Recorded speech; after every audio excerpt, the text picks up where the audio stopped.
Esse Deus tão tremendo, né, meu irmão? Ontem no monte, ali o Senhor bradou, o Senhor fez maravilha no nosso meio.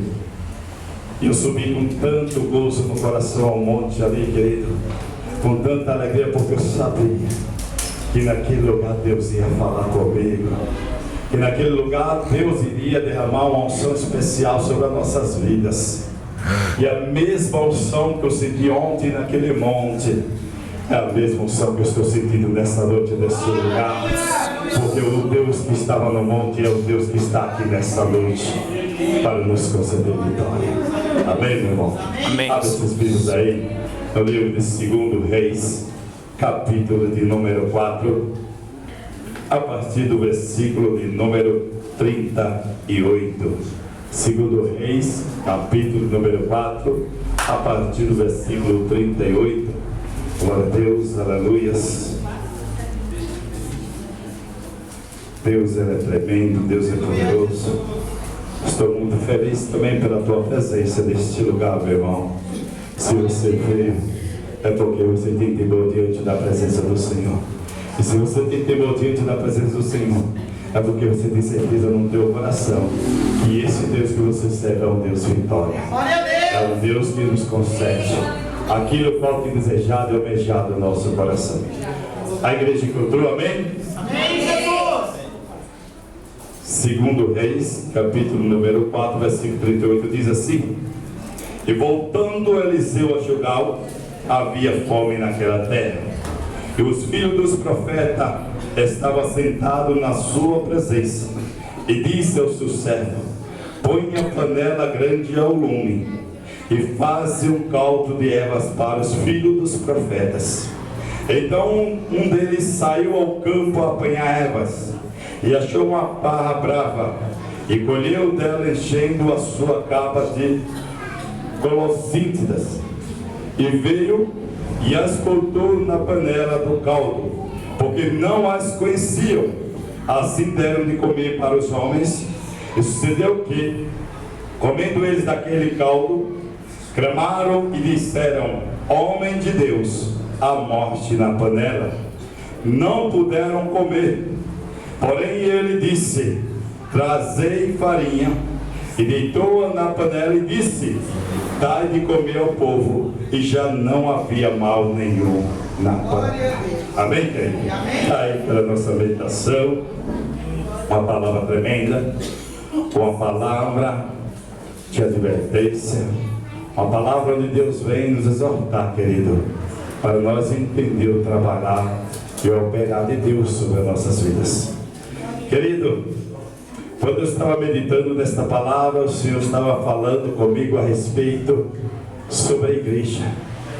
A igreja, não só essa igreja, mas a igreja de um modo geral, está havendo esfriamento dentro da igreja, queridos. Muitos irmãos aí desanimados, muitos irmãos cabisbaixo, e muitos até mesmo não têm sentido em seu coração de abandonar a casa do Senhor. Mas eu quero te dizer uma coisa, querido: não abandone a casa do Senhor e a presença do Senhor por nada nesta vida. Amém, Senhor. Porque se você está vivo hoje, é por causa da misericórdia de Deus. Se você pode, querido, estar vendo e respirando sobre esta terra, é porque Deus tem cuidado da tua vida. Momentos difíceis todos vão passar, querido. Momentos de dificuldade, momentos de aperto, momentos de deserto, todos passam. Mas nós temos que ter uma certeza em nosso coração: quem garante a nossa vitória é Deus. Somente o Senhor pode mudar a nossa história. Somente o Senhor pode mudar o nosso cativeiro, querido. Ainda que nós venhamos passar por momentos difíceis, nós temos que ter essa certeza no nosso coração: eu sei que o meu Redentor, Ele vive e vai mudar a minha história, o meu cativeiro. Pois bem, querido, quando o Senhor ali tirou o povo do Egito através da mão de Moisés, a palavra do Senhor diz, querido, que o povo foi direcionado tão somente para o deserto. No deserto tem comida, irmãos? Não. Não tem comida. No deserto tem água? Não. Não tem água. No deserto também não tem nenhuma loja de roupa que nós possamos comprar roupa. Mas eu quero te dizer uma coisa, querido, que no espaço de 40 anos, o povo de Israel peregrinava pelo deserto. deserto. E a palavra do Senhor diz que a sandália não acabou, as suas roupas ali não envelheceram. E ainda digo mais, querido, o Senhor sempre supria alimento para o seu povo em meio do deserto. O Senhor sempre abria fonte de água para o seu povo no meio do deserto. Por isso eu te digo nessa noite, ainda que você já está passando por meio de deserto, querido, não se preocupe não, porque o Senhor vai prover todas as coisas para a tua vida, querido, porque Ele é Deus e Ele vai fazer e operar o milagre. Aleluia! Irmãos, Deus maravilhoso, aleluia! Deus está na vida do crente quando o crente está no deserto? Sim, querido. Quando o crente entra no deserto, ele só entra por permissão de Deus. A não ser, querido, quando o crente ele entra por deserto por si próprio, quando está em desobediência diante da presença de Deus. Mas quando Deus ordena, quando Deus ali direciona o crente para o deserto, ele se responsabiliza pela sua vida, querido. Oh, glórias. Sabe de uma coisa, meu irmão? A palavra do Senhor diz que assim como o ouro é provado no fogo, assim o servo do Senhor é provado diante da presença do Senhor.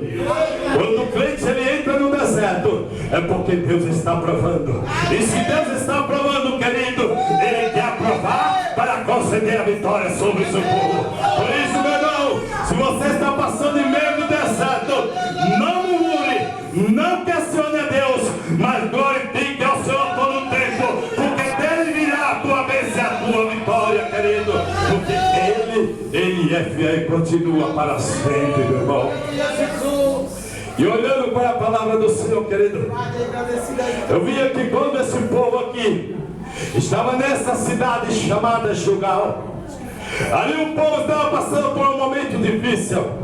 A Bíblia descreve que naquela época estava vendo uma grande fome, e aquele povo estava faminto, aquele povo estava necessitado.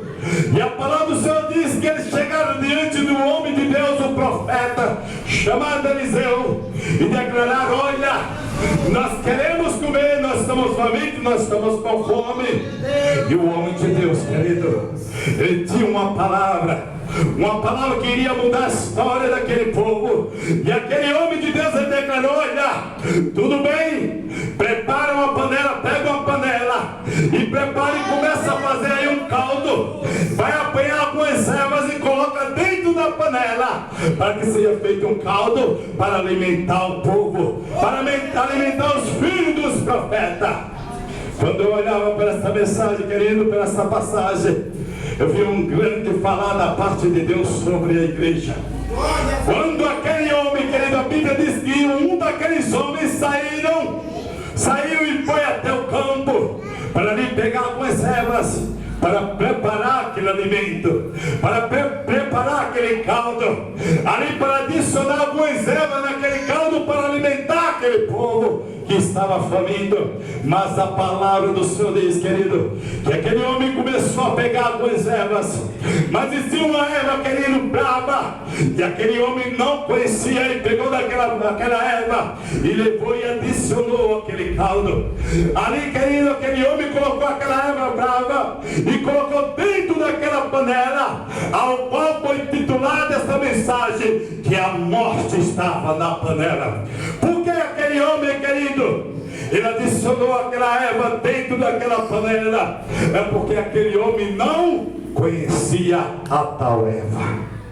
Querido, o Senhor foi falando ao meu coração através do Espírito Santo, falando assim para a minha vida e para a tua vida, meu irmão. Nós temos que saber o que nós iremos estar comendo, meu irmão. Porque se você comer qualquer coisa, isso pode te levar à morte. Nós temos que saber, querido, aquilo que nós iremos ser alimentados, para que nós não sejamos levados à morte. Aquele homem pegou aquela erva brava.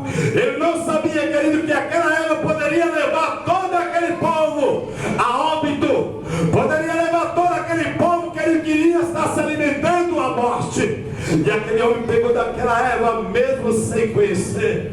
E o Senhor foi falando, querido, quando nós ouvimos algo de alguém, nós temos que ter o discernimento de espírito. espírito para saber se é Deus que está falando ou não é Deus que está falando. Tem muito crente aí, querido, dizendo amém para todo tipo de palavra. Cuidado, querido, quando você diz amém, porque dizendo amém você está dizendo assim seja.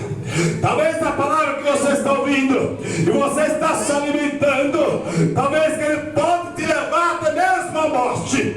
Por isso, querido, busque o discernimento de espírito diante da presença do Senhor, para saber aquilo que você está comendo, querido, se é de Deus, se não é de Deus.